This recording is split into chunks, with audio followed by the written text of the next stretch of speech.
Hola, llamo para reservar 2 mesas para 4. ¿En qué área gustaría reservar?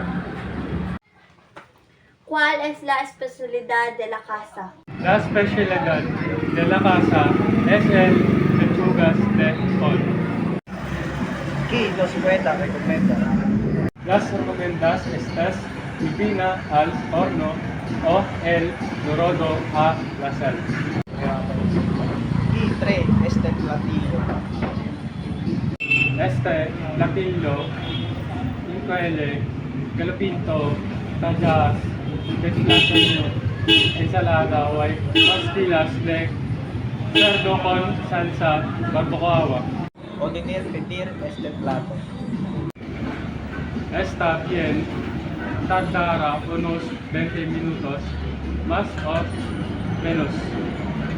¿Qué bebidas tiene?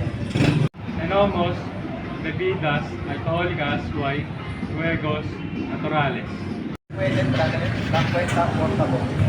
Si tiene la cuenta, Está bien, puedo retirar la cosa de la mesa. gracias, señor.